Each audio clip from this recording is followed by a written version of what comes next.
Assalamualaikum to everyone. This is Sir Abil Ahmed from Abil School of Accountancy. बेटा आप सबको welcome कहते हैं हम. टैक्स जो कि F6 है, business taxation F6, finance act 2022. सबसे पहले बेटा बात कर लेते हैं कि फाइनेंस एक्ट 2022 कितनी अटेम्प्ट्स के लिए वैलिड है, फिर पेपर पैटर्न और फिर सिलेबस में क्या है, और इंशाल्लाह आज से ही आपका सिलेबस अल्लाह ने चाहा तो F6 का टैक्स का स्टार्ट हो जाएगा. टेंशन कोई नहीं. तो वन बाय वन बात कर लेते हैं बेटा. Finance act 2022. पहली चीज, फाइनेंस एक्ट 2022 वैलिड है जून 23 की अटेम्प्ट के लिए, ये वैलिड है सितंबर 23 की अटेम्प्ट के लिए, ये वैलिड है दिसंबर 23 की अटेम्प्ट के लिए, और ये वैलिड है मार्च 24 की अटेम्प्ट के लिए. क्या बात. फाइनेंस एक्ट 2022 वैलिड है जी जून 23, सितंबर 23, दिसंबर 23 और मार्च 24. और हम बात कर रहे हैं टैक्स की, हम बात कर रहे हैं F6 की. क्या बात है. अच्छा बेटा, पेपर पैटर्न पे बात करते हैं, फिर सिलेबस पे आते हैं इंशाल्लाह. देखिए पेपर पैटर्न, टैक्स जिसे प्रीवियसली F6 के नाम से बहुत जाना जाता है, बिजनेस टैक्सेशन को, इसका पेपर पैटर्न क्या है. Paper pattern section A. बेटा सेक्शन ए में ज्यादा नहीं सिर्फ 15 ऑब्जेक्टिव टेस्ट क्वेश्चंस हैं, यानी कि मल्टीपल चॉइस है. हर एक के 2 मार्क्स हैं, तो 15 इंटू 2, यहां मार्क्स का कॉलम बना लेते हैं भाई. क्या ख्याल है, ठीक है, 30 मार्क्स. तो बेटा सेक्शन ए की अगर हम बात करते हैं तो उसमें 15 ऑब्जेक्टिव टेस्ट क्वेश्चंस हैं, समझिए 15 मल्टीपल चॉइस क्वेश्चंस हैं, एक के 2 मार्क्स हैं, और ये सवाल पूरे सिलेबस के किसी भी एरिया में से आ सकता है. इसका मतलब ये कि आपको पूरा इंटायर सिलेबस इसके लिए आना चाहिए. अच्छा, ऑब्जेक्टिव टेस्ट क्वेश्चन में ऐसा नहीं है कि वो आपको लाजमी मल्टीपल चॉइसेस दे, हर एक के 4 ऑप्शंस दे. अक्सर आपको क्वेश्चन ऐसे भी मिलेंगे 2 मार्क्स वाले, जहां एग्जामिनर आपको बॉक्सेस बना के दे देता है जो आपको प्रॉपरली सॉल्व करना पड़ता है. तो बेटा सेक्शन ए में 15 MCQ से मल्टीपल चॉइस क्वेश्चन है, हर एक के 2 मार्क्स हैं, और ये आपके पूरे टैक्स के सिलेबस में से कहीं से भी आ सकता है. अब बेटा बात कर लेते हैं सेक्शन बी की. सेक्शन बी में बेसिकली 10 मार्क्स के क्वेश्चंस हैं. अब बेटा अगर 10 मार्क्स के क्वेश्चन है तो 10 मल्टीप्लाई बाय 3, ये भी हो गया 30. अच्छा, अब सुनिएगा, सेक्शन बी भी आपके सिलेबस के किसी भी एरिया में से आ सकता है, इसका मतलब आपको इसके लिए पूरा सिलेबस कवर करना पड़ेगा. लेकिन सेक्शन बी में जो 10 मार्क्स वाले 3 सवाल आते हैं, इनका एक पैटर्न क्या है. असल में सेक्शन बी में each question will have 5 OTQs, objective test होंगे. अच्छा, हर एक के 5 OTQs होते हैं, यानी कि हर एक के अंदर मतलब एक छोटा सा सिनेरियो दिया जाएगा, उस छोटे से सिनेरियो के ऊपर एग्जामिनर समझे 5 मल्टीपल चॉइस क्वेश्चन बना देगा, और हर एक के 2 मार्क्स होंगे. हर एक के कितने मार्क्स होंगे, 2. तो अब आप चेक कर लें बेटा, हर क्वेश्चन एक छोटा सा सिनेरियो होगा, उस छोटे से सिनेरियो के ऊपर 5 आप कह लें ऑब्जेक्टिव टेस्ट क्वेश्चन होंगे, मल्टीपल चॉइस क्वेश्चन होंगे. लेकिन इस दफा सेक्शन बी में सारे के सारे जो क्वेश्चंस हैं, लेट्स से वो 5 मल्टीपल चॉइस क्वेश्चन है, वो उसी सिनेरियो पे डिपेंड करेंगे, किसी और चीज पे डिपेंड नहीं करेंगे. तो बेटा अब सेक्शन बी भी आपके सिलेबस में कहीं से भी आ सकता है, यानी कि आप कह सकते हैं सेक्शन ए और बी दोनों में जो मेन फर्क है, सेक्शन ए के अंदर कोई सिनेरियो नहीं होता, हर मल्टीपल चॉइस क्वेश्चन, हर ऑब्जेक्टिव टेस्ट क्वेश्चन सारे अलग अलग होते हैं, एक दूसरे से कोई लिंक नहीं होता. लेकिन सेक्शन बी में एक क्वेश्चन होगा, उसमें एक सिनेरियो होगा, उस सिनेरियो के ऊपर 5 मल्टीपल चॉइस क्वेश्चन बनेंगे, हर एक के 2 मार्क्स होंगे. यानी कि उस सिनेरियो से ही 5 क्वेश्चन आ रहे हैं। इसका मतलब ये हुआ, अगर आप देखें each question will have 540 cues, हर एक के कितने मार्क्स हैं? 2। तो इसका मतलब अगर 5 को मैं 2 से मल्टीप्लाई कर दूं तो ऑल टुगेदर हर सवाल के कितने मार्क्स हो जाएंगे? 10। और टोटल ऐसे कितने सवाल होंगे? 3 क्वेश्चंस होंगे जी। इसका एक और मतलब भी है, सेक्शन ए और बी को सॉल्व करने के लिए लॉजिकली आपको एक्सेल की स्किल आए ना आए उससे कोई फर्क नहीं पड़ता। तो सेक्शन ए और बी में तो समझे आपको एक्सेल आता है नहीं आता, no issue at all. Section A और बी को सॉल्व करने के लिए एक्सेल की कोई इन्वॉल्वमेंट ही नहीं है। आप अपने कैलकुलेटर पे सॉल्व करें, हमें तो आपने सिर्फ बताना है जी कौन सा ऑप्शन राइट आंसर है। अगर बॉक्स है तो बॉक्स के अंदर आपने डायरेक्टली आंसर लिखना है, अब वो जैसे मर्जी आप आंसर निकालें। असल गेम है बेटा सेक्शन सी का। सेक्शन सी में 10 मार्क्स का क्वेश्चन होता है जी। अब ये जो 10 मार्क्स का एक सवाल है, ये आपके सिलेबस के किसी भी एरिया में से आ सकता है। ये जो 10 नंबर का क्वेश्चन है, ये आपके सिलेबस के किसी भी एरिया में आ सकता है। इसके अलावा 2 15 मार्क्स क्वेश्चंस होते हैं। अगर 2 15 मार्क्स के क्वेश्चंस हैं तो 2 से मल्टीप्लाई कर दें, कितने हो जाएंगे? 30। पहले तो चेक कर लें, आपका 100% पेपर हो गया। अच्छा, ये जो सेक्शन सी के अंदर 2 15 मार्क्स के क्वेश्चन है, उसमें एग्जामिनर ने एक चीज बता दी है, हम थैंक यू वेरी मच कह सकते हैं उसके लिए। एग्जामिनर ने कैटेगोरिकली कहा है कि भाई इसमें से एक क्वेश्चन जो है वो बेसिकली फोकस करेगा इनकम टैक्स पे। One focusing on income tax, यानी कि इनकम टैक्स ही पूछेगा भाई आपसे। मतलब 15 नंबर का जो एक सवाल है वो आपसे इसमें इनकम टैक्स पूछ रहा है, इनकम टैक्स से रिलेटेड कैलकुलेशन। और सेकंड जो है basically that is corporation tax. Second basically है कॉर्पोरेशन टैक्स, यानी कि जो 15 मार्क्स का जो सवाल है इसमें हम आपसे इनहेरिटेंस टैक्स नहीं पूछ रहा, वो कह रहा है भाई इनकम टैक्स। ठीक है, जो आपकी इंप्लॉयमेंट इनकम भी हो सकती है, ट्रेडिंग इनकम हो सकती है, प्रॉपर्टी इनकम हो सकती है, लॉसेस का टॉपिक हो सकता है, लेकिन सारे के सारे वही टॉपिक्स हैं इनकम टैक्स से रिलेट करते हैं। अच्छा जी, यानी कि कैपिटल गेन टैक्स की बात भी वो नहीं कर रहा, वो खाली बात कर रहा है इनकम टैक्स की। और जो दूसरा 15 मार्क्स का सवाल होगा कॉर्पोरेशन टैक्स में से होगा, और कॉर्पोरेशन टैक्स का कोई भी एरिया आपसे पूछा जा सकता है। तो सिर्फ एग्जामिनर ने यहाँ पे 30 मार्क्स का आप कह लें जो पेपर है वो बता दिया भाई, एक सवाल इनकम टैक्स पे आएगा 15 नंबर का, एक कॉर्पोरेशन टैक्स पे आएगा।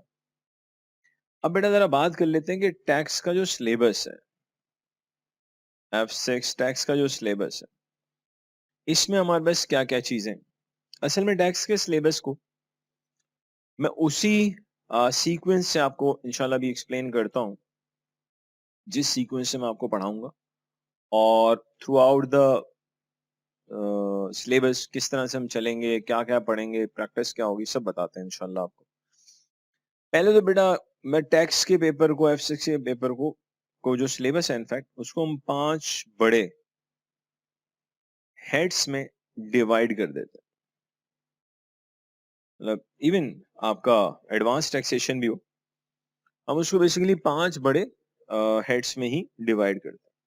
एक को हम कहते हैं taxation for individuals. Taxation for individuals मतलब मेरे और आप जैसे इंडिविजुअल्स जो यूके में कमाते हैं और टैक्स पे करते हैं, उसकी बात कर रहे होंगे। इंडिविजुअल टैक्सेशन फॉर इंडिविजुअल में हम देखेंगे प्रॉपर्टी इनकम को कैसे टैक्स करते हैं, इंटरेस्ट इनकम, डिविडेंड इनकम को, ट्रेडिंग प्रॉफिट को।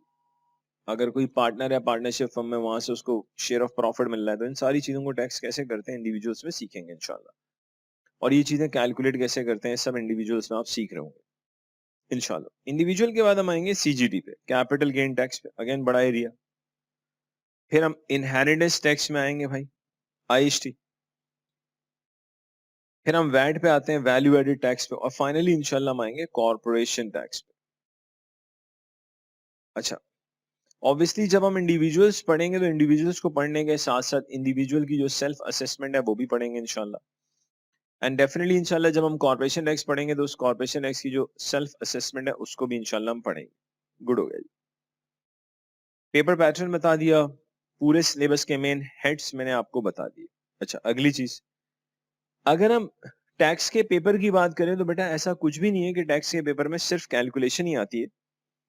टैक्स के पेपर में अच्छी खासी थ्योरी भी आएगी। आप मेंटली प्रिपेयर रहेंगे 30+ मार्क्स तक की थ्योरी की, वरना एटलीस्ट 30 मार्क्स तो ध्यान में रखेंगे, इतना तो थ्योरी टैक्स में पूछा जा सकता है। इसका मतलब कैलकुलेशन का एरिया काफी ज्यादा है टैक्स में, क्योंकि अगर 70% पेपर न्यूमेरिकल है तो बहुत बड़ा एरिया होता है। अच्छा, F6 के अंदर या टैक्स के पेपर में बेटा जो थ्योरी आती है क्वेश्चंस में बड़ी आसान होती है। अगर आपने सारे लेक्चर्स ध्यान से देखे हुए हैं तो डेफिनेटली आपको कोई भी सवाल डिस्टर्ब नहीं करेगा। अगली चीज, हम किस तरह से इंशाल्लाह पूरा सिलेबस लेके चलेंगे, लेट मी एक्सप्लेन दैट। पहले तो बेटा हम बिल्कुल जीरो से स्टार्ट करेंगे, क्योंकि जाहिर सी बात है टैक्स का पेपर पहली दफा ही आप पढ़ रहे होते हैं। खैर चाहे वो टैक्स हो या कोई भी पेपर हो, मेरी आदत है अल्हम्दुलिल्लाह मैं हमेशा जीरो से ही चलता हूँ, और मैं हमेशा अज्यूम करता हूँ स्टूडेंट के पास कोई प्रीवियस नॉलेज नहीं है। बिल्कुल स्लो स्लो चलेंगे, जीरो से चलेंगे। अगली चीज, आपको मेरी कंपाइल बुक मिलेगी, उसी को आप फॉलो करेंगे, आपको मजीद किसी बुक को पढ़ने की जरूरत नहीं है। नेक्स्ट, जो बहुत ही हैवी हम प्रैक्टिस कर रहे होंगे इंशाल्लाह, वो सारी की सारी प्रैक्टिस बेसिकली हम कैपलाइन की किट से करेंगे। ऑब्वियसली फाइनेंस एक्ट 2022 की जो अपडेटेड किट है अल्हम्दुलिल्लाह जो है, हम उसी में से प्रैक्टिस कर रहे होंगे। ठीक हो गया जी। अच्छा, नोट्स आप जो मैंने कंपाइल किए हैं वही पढ़ेंगे। अच्छा, किट हम करेंगे कैसे, इस पे आते हैं। बेसिकली मेरी पूरी कोशिश होती है एक टॉपिक करने के बाद उससे रिलेटेड जो किट के अंदर क्वेश्चंस मौजूद है हम उनको फौरन कर लें, क्योंकि बेटा अगर हम टॉपिक्स कवर करेंगे बगैर किट के तो कोई फायदा नहीं है। और अक्सर एंड में अगर हम बोले एंड में किट करेंगे तो मेरे लिहाज से उसका भी बेनिफिट नहीं है। एंड में जाते जाते बच्चे भूल चुके होते हैं शुरू में क्या पढ़ा था। तो सबसे अच्छी अप्रोच जो मेरे नजदीक है, जिसको मैं शुरू से ही फॉलो कर रहा हूँ, एक टॉपिक पढ़ा और उससे रिलेटेड उसके past paper from updated finance act 2022 की जो कैपलाइन की किट है वहां से कवर कर लिया। ठीक हो गया जी। ये तो बात होगी मेरी कंपाइल बुक इंशाल्लाह आप पढ़ेंगे, किट मैंने मेंशन कर दी भाई कैपलाइन की किट होनी चाहिए। दो बातें, जो भी टॉपिक पढ़ेंगे उसके साथ साथ ही बेसिकली हम क्या करेंगे, उसके कैपलाइन के किट के सवाल साथ साथ में इंशाल्लाह प्रैक्टिस करते रहेंगे। अगली चीज, बेटा आपके 5 टेस्ट कंडक्ट होंगे। ठीक है, अब वो टेस्ट कैसे कंडक्ट होंगे उस सारा प्रोसीजर आपको इंशाल्लाह जैसे ही आप एनरोल्ड होते हैं तो हम आपको समझाएंगे।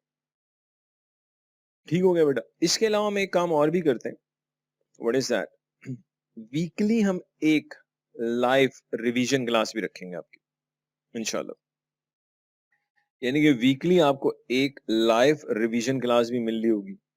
आप लाइव रिवीजन क्लास में भी टीचर से पूछ सकते हैं, you will be having an opportunity to ask the question in the live class as well. ठीक हो गया जी। तो आपके पास लाइव क्लास के अंदर भी सवाल पूछने की एक अपॉर्चुनिटी होगी। फिर अगर मैं इक्का दुक्का आप एक किस्म की लाइफ टाइम अचीवमेंट की बात कर लें, अगर मैं कहूँ तो टैक्स के पेपर में काफी पहले मेरी एक स्टूडेंट थी और बख्तावर उनका नाम है जी। She took the way back 99 marks in tax. तो 99 एक बहुत बड़ा नंबर है। फिर एक और बच्चा दानिश नाम का, he was also a position holder. He took 86 marks in taxation and he was a position holder. इसके अलावा बेटा अगर मैं एडवांस टैक्सेशन की बात करूं जो इसी का एडवांस वर्जन है, उसमें अल्हम्दुलिल्लाह as of today I have produce 7 position holders world wide. तो मेरे ख्याल से आपको थोड़ा सा आइडिया होना चाहिए कि यार अगर एडवांस टैक्स में हमने 7 पोजीशंस अल्हम्दुलिल्लाह प्रोड्यूस की हैं, टैक्स के अंदर वर्ल्ड पोजीशन 99 मार्क्स वाली प्रोड्यूस कर चुके हैं, तो joining us means you are in safe hands इंशाल्लाह। अच्छा जी, ये कुछ बातें बताना जरूरी थी। बाकी मैं अपनी पर्सनली बात करूं तो I do teach F5, F6, F7, F9, advance taxation, AFM, SBR। अल्हम्दुलिल्लाह मैं जो भी पेपर पढ़ाता हूँ उसका एडवांस पेपर भी आपको पढ़ाता हूँ। ठीक है जी। अब बेटा थोड़ा सा आगे चलते हैं। सबसे पहले बात कर लेते हैं टैक्स की। अगर आप कुछ बेसिक्स आज पढ़ लेंगे, थोड़ी सी बेसिक्स, फिर आहिस्ता आहिस्ता हम प्रॉपरली इंशाल्लाह अपना सिलेबस स्टार्ट करेंगे, लेकिन मैंने कुछ बातें आपको बता दी। अच्छा, सबसे पहले सिर्फ टैक्स की बात कर लेते हैं। टैक्स इटसेल्फ क्या है? टैक्स का मतलब होता है source of revenue for the government. Source of revenue.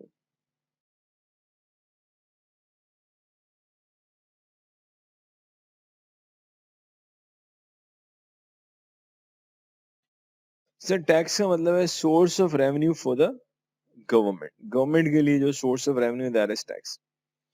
असल में गवर्नमेंट के बहुत से ऑब्जेक्टिव्स में से ऑब्जेक्टिव ये है कि जी हमने वेल्दी लोगों से टैक्स लेना है ताकि हम बाकी लोगों की वेलफेयर के लिए काम कर सकें, प्लस कंट्री के अंदर इंफ्रास्ट्रक्चर पे पैसा लगाएं, गवर्नमेंट स्पेंडिंग बढ़ाए ताकि जॉब्स क्रिएट हो।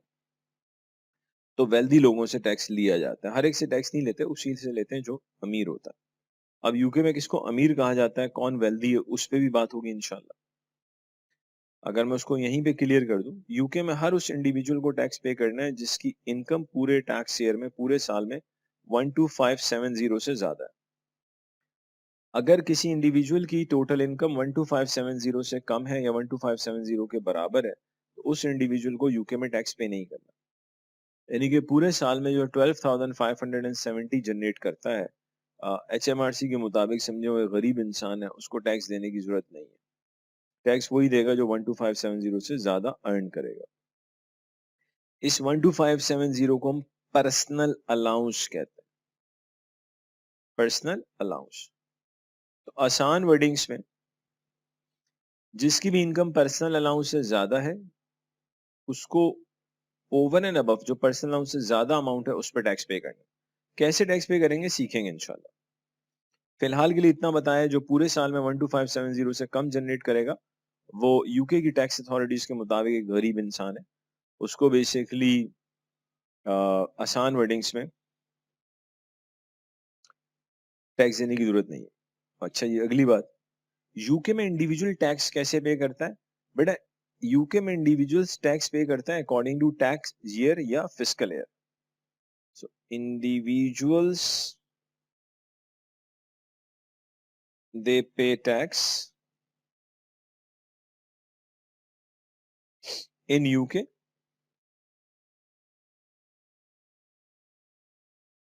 according to tax year fiscal year। तो बेटा इंडिविजुअल यूके के अंदर जो टैक्स पे करता है वो टैक्स ईयर के लिहाज से या फिस्कल ईयर के लिहाज से पे करता है। अब सवाल के, यूके में टैक्स ईयर स्टार्ट कहां से होता है बेटा? यूके में टैक्स ईयर 6 अप्रैल, किसी भी साल के 6 अप्रैल से स्टार्ट होता है और नेक्स्ट 5 अप्रैल पे एंड हो जाता है। मिसाल के तौर पे अगर एक टैक्स ईयर 6 अप्रैल 2021 से स्टार्ट हुआ है तो 5 अप्रैल 2022 को एंड हो जाएगा। इस टैक्स ईयर को लिखा जाता है 21-22। अगर एक टैक्स ईयर 6 अप्रैल 2022 से स्टार्ट होता है तो 5 अप्रैल 2023 को एंड हो जाएगा। इसको लिखा जाएगा 22-23। तो यूके में जो इंडिविजुअल्स टैक्स पे करते हैं वो टैक्स ईयर के लिहाज से पे करते हैं। अगला टैक्स ईयर अगर बात करें तो 6 अप्रैल 2023 से स्टार्ट होता है और 5 अप्रैल 2024 पे एंड हो जाता है और इसको 23-24 लिखते हैं। अच्छा जी, एक और चीज बताना बड़ी जरूरी है आपको, वरना बाज बच्चे परेशान होते हैं। अगर आप देखें, हम जो पढ़ रहे हैं दैट इज फाइनेंस एक्ट 2022, जिसकी रिकॉर्डिंग हम जो स्टार्ट की हमने फरवरी 12 2023 से हमने इसकी रिकॉर्डिंग स्टार्ट कर दी अल्हम्दुलिल्लाह। तो ये जो फाइनेंस एक्ट 2022 आप पढ़ रहे हैं, 2022 पढ़ रहे हैं, ये जून 23 के लिए वैलिड है, सितंबर 23 के लिए वैलिड है, दिसंबर 23 के लिए वैलिड है, मार्च 24 के लिए वैलिड है। इसमें सिर्फ एक चीज बतानी है कि 2003 के अंदर आप जो बेसिकली फाइनेंस एक्ट पढ़ते हैं वो 2022 का पढ़ते हैं। एक साल पुराना होता है यूके का फाइनेंस एक्ट। तो ईयर तो 2023 है, लेकिन फाइनेंस एक्ट जो पढ़ा जाएगा वो 2022 का पढ़ा जाएगा। एक साल पुराना फाइनेंस एक्ट होता है। तो 2023 के अंदर आप फाइनेंस एक्ट 2022 का पढ़ते हैं। ठीक है जी, 23 का आ नहीं सकता ना फाइनेंस एक्ट, क्योंकि 23 अभी खत्म ही नहीं होता, फाइनेंस एक्ट कहां से आएगा? तो खैर बस आपको पता होना चाहिए जो इस वक्त रेलेवेंट आपका फाइनेंस सेक्टर 2022 है और वो कितनी अटेम्प्ट्स के लिए वैलिड है वो भी मैंने आपको बता दिया। अब बेटा थोड़ा सा आगे चलते हैं। हल्का सा आइडिया हुआ कि यार टैक्स ईयर लिखते कैसे हैं, फिस्कल ईयर लिखते कैसे हैं। और टैक्स ईयर स्टार्ट कहाँ से होता है? किसी भी साल के 6 अप्रैल से आप स्टार्ट करें और अगले 5 अप्रैल पे आप एंड कर देते हैं। ठीक है जी। एक और चीज, अब टैक्स कैसे कैलकुलेट करते हैं इस पे बेसिकली हमें आना है। एक चीज मैं बता चुका हूँ, वही इंडिविजुअल टैक्स पे करेगा जिसकी पूरे टैक्स ईयर के अंदर अर्निंग्स पर्सनल अलाउंस से ज्यादा है, जो कि 12570। ओके, अब जब हम इनकम की बात करते हैं तो एक इंडिविजुअल की कुछ सोर्सेस ऑफ इनकम्स होती है। एक individual different sources of income से अर्न करता है। देखिएगा, अगर इंडिविजुअल्स की एक इंडिविजुअल की सोर्सेस ऑफ इनकम की बात करें तो बेसिकली हम इंडिविजुअल की बेटा सोर्सेस ऑफ इनकम को तीन ब्रॉड कैटेगरीज के अंदर, तीन ब्रॉड हेड्स में डिवाइड कर देते हैं। एक को नॉन सेविंग इनकम कहते हैं, एक को हम सेविंग इनकम कहते हैं। मतलब कुछ इनकम जो है नॉन सेविंग में फॉल करेंगी, किसी को हम इंटरेस्ट इनकम या सेविंग इनकम कह रहे होंगे, इंटरेस्ट इनकम या सेविंग इनकम कह रहे होंगे। एक्चुअली सेविंग इनकम की एक ही एग्जांपल है विच इज इंटरेस्ट इनकम। ठीक है जी, अल्लाह माफ करे। डिविडेंड इनकम, तो एक इंडिविजुअल की जो सोर्सेस ऑफ इनकम है, इनकम की हम बात कर रहे हैं, तो एक इंडिविजुअल नॉन सेविंग से कम, कुछ उसकी non saving source of incomes होंगी, कुछ सेविंग भी हो सकती है और डिविडेंड भी। नॉन सेविंग की अगर मैं एग्जांपल दूं, इसकी एग्जांपल हो सकती है जी एम्प्लॉयमेंट इनकम। एम्प्लॉयमेंट इनकम एक नॉन सेविंग इनकम है। प्रॉपर्टी इनकम एक और एग्जांपल है नॉन सेविंग इनकम की। हम बात करें ट्रेडिंग इनकम की, अगर हम ट्रेडिंग इनकम की बात करें तो ट्रेडिंग इनकम भी एक एग्जांपल है किसकी, नॉन सेविंग इनकम की। इसके अलावा बेटा पेंशन इनकम इसमें आ जाती है और भी आ जाती है। अगर आप किसी पार्टनरशिप के अंदर पार्टनर है तो शेयर ऑफ प्रॉफिट इसमें आ जाएगा, and the other as well. तो एक्सेट्रा एक्सेट्रा लिख देते हैं, ETC, et cetera et cetera. Saving income की बेटा एक ही एग्जांपल है बस, that is interest income. Saving income simply means interest income, and dividend income नाम से ही पता है भाई डिविडेंड की बात हो रही है। ओके, अब नॉन सेविंग इनकम को कैसे टैक्स किया जाता है, उसके टैक्स के रेट्स क्या हैं, उस पर थोड़ी सी बात करते हैं। प्लीज देखिएगा, तीन कॉलम्स बना रहा हूं। नॉन सेविंग इनकम की बात कर रहे हैं हम, सेविंग इनकम भी ले लेते हैं भाई,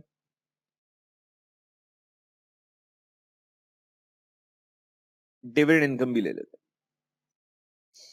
हमारा नॉन सेविंग है, सेविंग है, डिविडेंड इनकम है। ओके, नीचे लिखते हैं टैक्स के रेट्स, टैक्स रेट्स,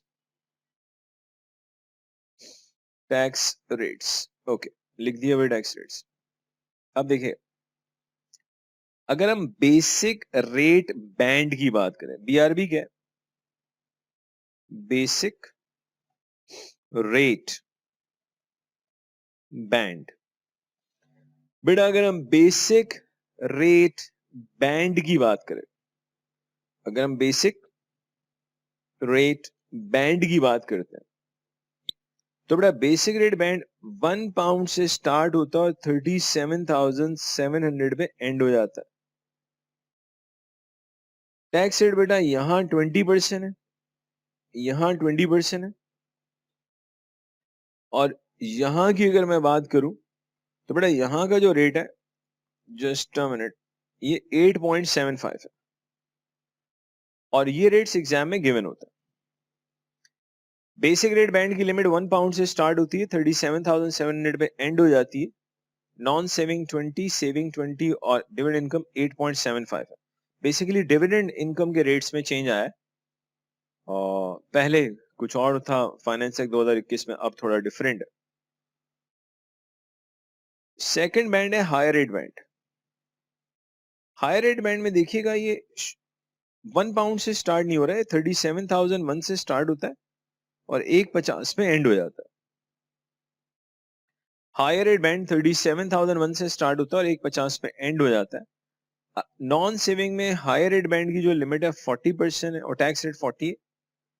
सेविंग में भी 40 है, लेकिन अगर मैं बात करता हूं डिविडेंड इनकम की तो दैट इज 33.75। फाइनली अच्छा, HRB क्या है? Higher rate band. फाइनली अगर मैं एडिशनल रेट की बात करूं, अच्छा बेटा एडिशनल रेट बैंड की हम बात कर रहे हैं जो कि 1,50,001 प्लस देन फिर कोई लिमिट नहीं है। नॉन सेविंग में जो टैक्स का रेट है बेटा वो 45% है, यहां भी 45% है। लेकिन अगर मैं बात करूं डिविडेंड इनकम की तो दैट इज 39.35%।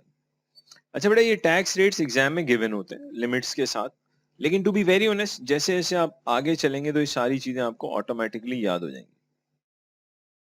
अच्छा बेटा थोड़ा सा आगे चलते हैं, थोड़ा सीखते हैं ये रेट्स अप्लाई कैसे होते हैं। अच्छा, सेविंग इनकम के अंदर जो कुछ एडिशनल रूल्स हैं लाइक स्टार्टिंग रेट बैंड, निल रेट बैंड, ये सब हम आगे पढ़ेंगे इंशाल्लाह।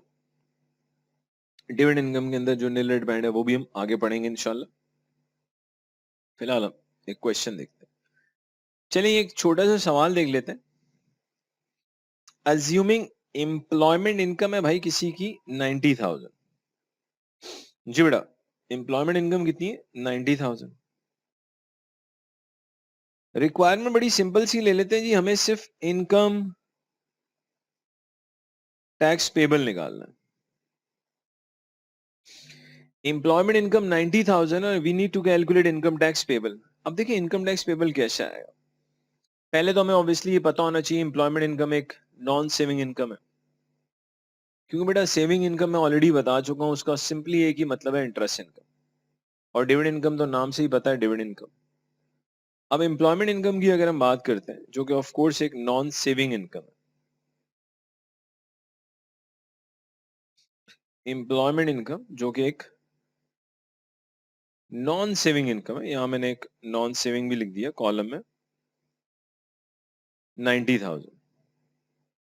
आपको बेटा 90,000 के ऊपर टैक्स कैलकुलेट नहीं करना, उसकी वजह यह है कि थोड़ी देर पहले बात हुई थी, यूके में वही इंडिविजुअल टैक्स पे करेगा जिसकी अर्निंग्स पर्सनल अलाउंस से ज्यादा होगी, और उसी इनकम पे टैक्स पे करना है which is over and above the personal allowance. Her individual को पर्सनल अलाउंस मिलता है 12570 पर टैक्स ईयर। तो पर्सनल अलाउंस पर इनकम नहीं है, पर टैक्स ईयर है। पर्सनल अलाउंस 12570, तो बेटा आपके पास टैक्सेबल इनकम आ जाएगी। तो बेटा 90,000 में से 12570 को माइनस करते हैं तो मेरे पास 77,430 आ रहा है। अब 77,430 पे टैक्स किस तरह से कैलकुलेट होगा प्लीज देखिएगा। इनकम टैक्स बेटा basic rate band non saving 37,700 पे लग जाएगा 20%, ये आएगा 7540। ओके, असल में डायरेक्टली हाई रेट बैंड नहीं आता, पहले बेसिक रेट बैंड खत्म होगा, basic rate band fully utilise होगा तो उसके बाद हाई रेट बैंड आएगा। अब बेटा हमने 37,700 पे 20% लगा लिया है तो बेसिक रेट बैंड हो गया खत्म। अब सुनिएगा, आपकी जो टैक्सेबल इनकम है 77,430, अगर बेटा हम 77,430 में से 37,700 को माइनस कर दें, let me use the calculator, 77,430 में से अगर मैं 37,700 को माइनस कर दूं तो मेरे पास जो आंसर आता है वो 39,730 आता है, जो कि हायर रेट बैंड में फॉल करेगा। 39,730 जो कि कहां फॉल कर रहा है? Higher rate band. इसमें लगा देंगे बेटा 40%, ये 15,892 आता है। बेटा दोनों को ऐड कर दे तो इनकम टैक्स पेबल आ जाएगा।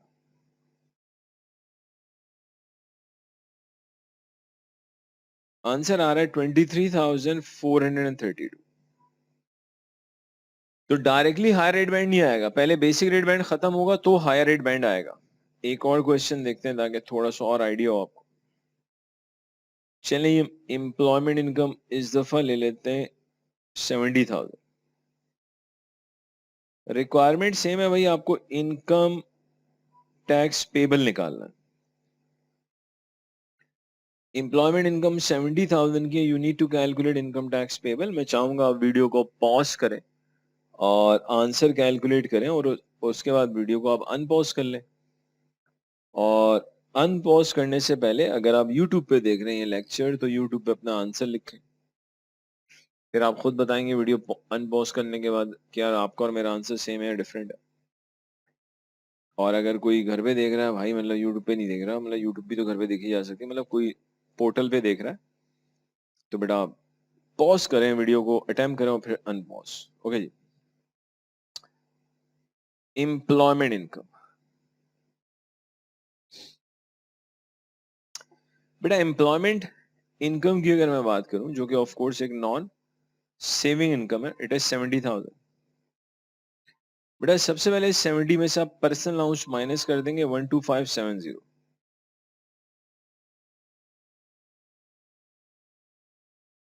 आपके पास टैक्सेबल इनकम आ जाएगी।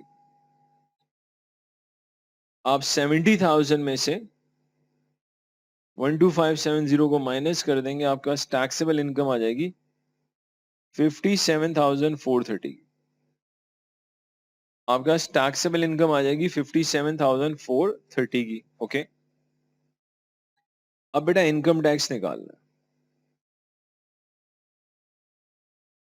इनकम टैक्स कैसे आएगा? Basic rate band, non saving 37,700 का 20%। 37,700 का 20% अगर हम ले तो ये 7,540 आता है।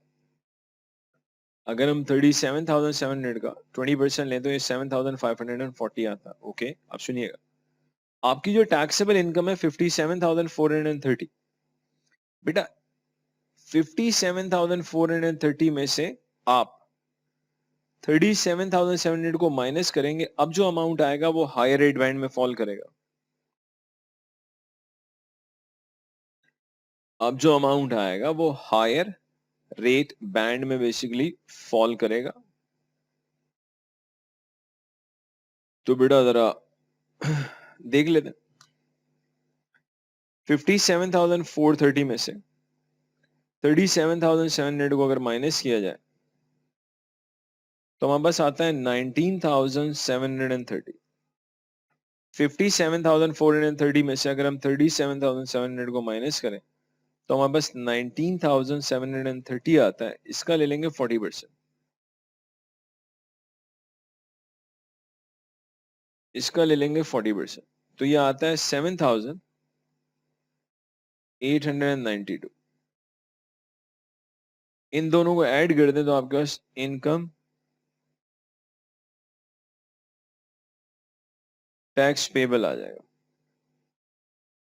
इन दोनों को अगर आप ऐड कर दें तो आपके पास इनकम टैक्स पेबल आ जाएगा जो कि 15,432 आता है। 7540 प्लस 7892 ऐड कर दें तो यही आ रहा है भाई। अच्छा जी, अब सुनिएगा, तो अब बेटा ज्यादा तो नहीं कह रहा, लेकिन मैं कह रहा हूं थोड़ा सा आपको अब आइडिया हो जाना चाहिए कि किस तरह से हम बेसिकली नॉन सेविंग में टैक्स कैलकुलेट करते हैं। अब बेटा अगर मैं सेविंग इनकम की बात करूं, अगर मैं सेविंग इनकम की बात करूं तो सेविंग इनकम के ऑलरेडी मैं आपको रेट्स बता चुका हूं। आप देख सकते हैं कि यार सेविंग इनकम के जो टैक्स के रेट्स हैं ये वही हैं जो नॉन सेविंग के। लेकिन जब हम सेविंग इनकम का टैक्स कैलकुलेट करेंगे तो उसके कुछ एडिशनल रूल्स हैं सेविंग इनकम के। अब वो सेविंग इनकम के एडिशनल रूल्स क्या हैं? सेविंग इनकम के कुछ एडिशनल रूल्स हैं। एक, सेविंग इनकम का जब टैक्स कैलकुलेट किया जाता है तो इसमें एक रूल आता है स्टार्टिंग रेट बैंड का। स्टार्टिंग रेट बैंड का, जहां फर्स्ट 5,000 पाउंड के ऊपर जो टैक्स का रेट लगता है वो 0% लगता है। फिर second, if tax payer, if आसान कर लेते, if basic rate tax payer, और एक बंदा बेसिक रेट टैक्स पेयर है तो उसे निल रेट बैंड मिलेगा 1,000 का, जहां टैक्स का रेट होगा 0%। अगर एक बंदा हायर रेट टैक्स पेयर है, इफ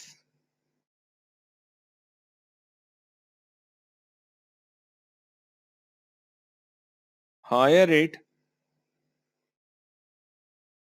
टैक्स पेयर, और एक बंदा हायर रेट टैक्स पेयर है, उसे निल रेट बैंड मिलेगा 500 पाउंड का। उसे निल रेट बैंड मिलेगा 500 का। और अगर एक बंदा एडिशनल रेट टैक्स पेयर है, इफ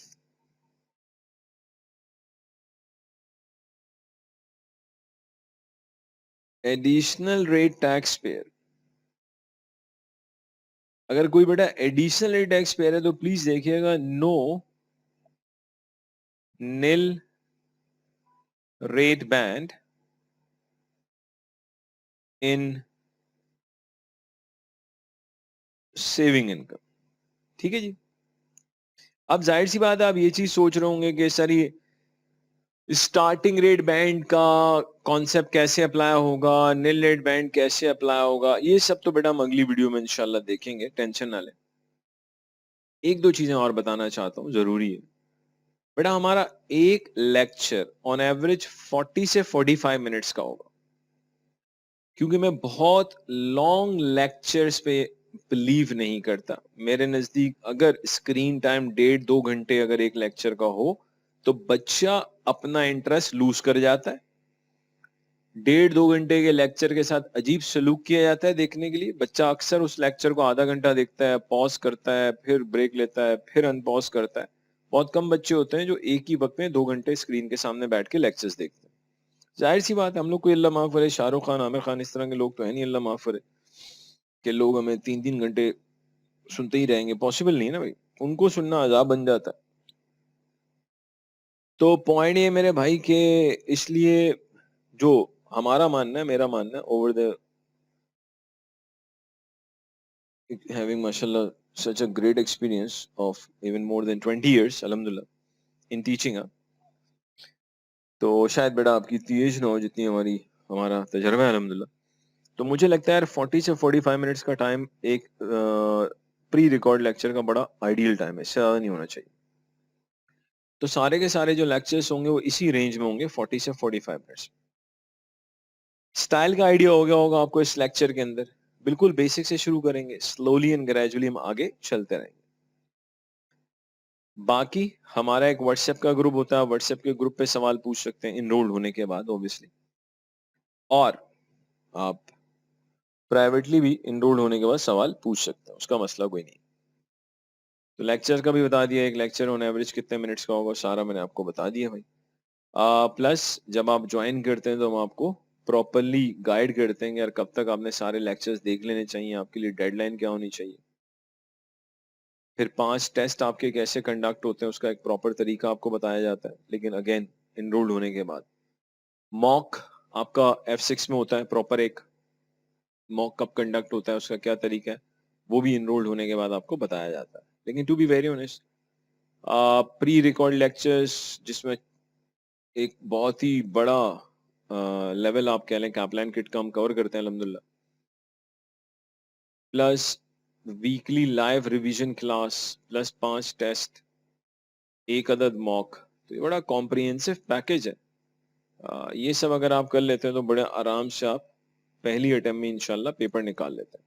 ठीक हो गया जी। बाकी अगर मैं आपको एक चीज का खाली और बाकी ऑफ कोर्स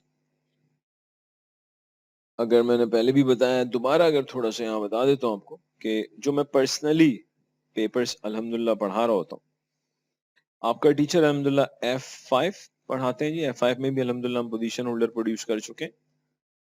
ठीक है, अहमद अली के नाम से स्टूडेंट था जी, है अल्हम्दुलिल्लाह, उसके 85 मार्क्स आए थे, was a position holder at that time. F6 में अल्हम्दुलिल्लाह पाकिस्तान और वर्ल्ड पोजीशन दोनों है हमारे पास। F7 में पोजीशन ले चुके हैं भाई, 92 मार्क्स। F9 में पाकिस्तान वर्ल्ड दोनों पोजीशंस हमारे पास मौजूद है। ठीक हो गया जी। F5 को अब हम PM परफॉर्मेंस मेजरमेंट के नाम से ज्यादा याद रखते हैं, F6 को टैक्स के नाम से, F7 को बेसिकली अब हम FR फाइनेंशियल रिपोर्टिंग, F9 को FM मतलब ये वो रेडियो FM नहीं, अल्लाह माफ है, FM फाइनेंशियल मैनेजमेंट। इसके अलावा आपका टीचर जो अल्हम्दुलिल्लाह पढ़ाता है भाई, हम पुराना P6 होता था जो कि अब ATX advance taxation, advance taxation के अंदर प्रॉपरली आपको सिखाया जाता है 20 प्रोफेशनल मार्क्स कैसे लेते हैं कैसे नहीं लेते, वो सारा गाइड किया जाता है आपको। और ये जो ATX है ऑफ कोर्स ये टैक्स का एडवांस है। तो आप हमें टैक्स में ज्वाइन करते हैं तो आपको एक मेंटल सुकून होना चाहिए कि अल्हम्दुलिल्लाह आप एक ऐसे टीचर से पढ़ रहे हैं जो इसी पेपर का एडवांस ना सिर्फ पढ़ाता है बल्कि अल्हम्दुलिल्लाह उसमें उसने 7 पोजीशंस अल्हम्दुलिल्लाह प्रोड्यूस कर चुका है as of today, more are इंशाल्लाह एक्सपेक्टिंग कमिंग इंशाल्लाह। SBR जो प्रीवियसली P2 हुआ करता था, जो कि FR का बेसिकली एडवांस है। SBR में अल्हम्दुलिल्लाह हम पोजीशन होल्डर प्रोड्यूस कर चुके हैं पाकिस्तान में। ठीक है जी। मेरी स्टूडेंट है भाई, उसके 83 मार्क्स थे, शी टुक अल्हम्दुलिल्लाह पोजीशन इन SBR इन पाकिस्तान। तो SBR में अल्हम्दुलिल्लाह पोजीशन है। अच्छा जी, मजीद अगर हम बात करें AFM, पुराना P4 नया AFM एडवांस फाइनेंशियल मैनेजमेंट जो कि FM का बेसिकली क्या एडवांस वर्जन है। AFM में अल्हम्दुलिल्लाह हम पोजीशन, इसमें तो हमने P4 के अंदर तो मतलब बहुत पोजीशंस ली हैं अल्हम्दुलिल्लाह वर्ल्ड पोजीशन के अलावा। इसके अलावा अगर हम बात करें तो प्लीज सुनिएगा, हमारे पास जो टैक्स का पेपर है, टैक्स का पेपर आपको उर्दू कह लें, उर्दू में भी मिलेगा, हिंदी में भी मिलेगा भाई। टैक्स का पेपर आपको इंग्लिश में ही मिलेगा, यानी कि टैक्स का पेपर उर्दू हिंदी इंग्लिश सारे वर्जन्स में अवेलेबल है। ATX की बात करें तो बेटा ATX उर्दू, साथ में हिंदी भी लिख देते हैं, प्लस ATX इंग्लिश में भी अवेलेबल है। बेटा SBR की बात करें तो SBR अल्हम्दुलिल्लाह उर्दू स्लैश हिंदी और SBR इंग्लिश में भी अवेलेबल है, यानी कि SBR दोनों लैंग्वेजेस में अवेलेबल है, उर्दू हिंदी इंग्लिश सब में अवेलेबल है। AFM की बात करें तो AFM भी उर्दू स्लैश हिंदी कह देते हैं जी, और AFM आपको इंग्लिश में भी अवेलेबल है। अगेन AFM में भी प्रॉपरली गाइड किया जाता है कैसे 20 प्रोफेशनल मार्क्स लेते हैं क्या करते हैं। तो SBR भी उर्दू इंग्लिश में अवेलेबल है, ATX भी उर्दू इंग्लिश में अवेलेबल है, AFM भी उर्दू इंग्लिश में अवेलेबल है, टैक्स का पेपर भी उर्दू इंग्लिश में अवेलेबल है। FR की अगर हम बात करें तो FR वेरी सुन FR का उर्दू वर्जन अवेलेबल है जी, FR का उर्दू हिंदी वर्जन अवेलेबल है। FM की बात करते हैं तो फिलहाल ये भी उर्दू और हिंदी में अवेलेबल है। FR का इंग्लिश वर्जन इंशाल्लाह जून 23 से अवेलेबल होगा। FM का भी इंग्लिश वर्जन जून या फिर सितंबर 23 से अवेलेबल होगा। PM की अगर हम बात करते हैं तो भाई ये उर्दू स्लैश हिंदी में अवेलेबल है, प्लस PM का इंग्लिश वर्जन भी जून या सितंबर से अवेलेबल होगा। तो फिलहाल आप देख लें, आपका जो टैक्स का पेपर है उर्दू इंग्लिश दोनों में मिलेगा आपको। आपका जो एडवांस टैक्स है वो उर्दू इंग्लिश में मिलेगा। एसबीआर आपको उर्दू इंग्लिश दोनों में मिलेगा। एएफएम भी आपको उर्दू इंग्लिश दोनों में मिलेगा। उर्दू मीन्स मतलब उर्दू हिंदी, फिर उर्दू हिंदी होगा प्रॉपर, और इंग्लिश वाला इंग्लिश में अवेलेबल होगा। ठीक है, हमारा जो एएसए का एडमिन का जो व्हाट्सएप नंबर है +92 333 666 214, ये हमारा व्हाट्सएप नंबर है जी। आप इस पे व्हाट्सएप कर सकते हैं, कॉल कर सकते हैं। ठीक है जी। तो बेसिकली आप टैक्स के पेपर में एनरोलमेंट लें, किसी और पेपर में एनरोलमेंट लें, पेपर आपको हमारे पास सारे के सारे ही मिल जाएंगे। पार्ट 1 के भी मिल जाएंगे, पार्ट 2 के सारे मिलेंगे, पार्ट 2 में आपको ऑडिट भी मिलेगा हमारे पास, पार्ट 3 में आपको हमारे पास एडवांस ऑडिट भी मिल जाएगा, पार्ट 1 के एफआईए के सारे पेपर्स मिल जाएंगे। तो इसकी टेंशन ना लें। प्लस अगर हम बात करें अल्हम्दुलिल्लाह एएसए की, अबील स्कूल ऑफ अकाउंटेंसी की, तो 1 मई 2009 को जी अल्हम्दुलिल्लाह वी स्टार्टेड दिस जर्नी। तो आप चेक कर सकते हैं मोर देन अ डेकेड अल्हम्दुलिल्लाह हो चुका है, 10 साल से ऊपर हो चुके हैं। तो सिंपली अगर आप हमें ज्वाइन करते हैं तो I just want to say one thing, इंशाल्लाह you will feel that you are in safe hands. तो बहुत ही तरीके से एक एक चीज हम लेके चलेंगे जी।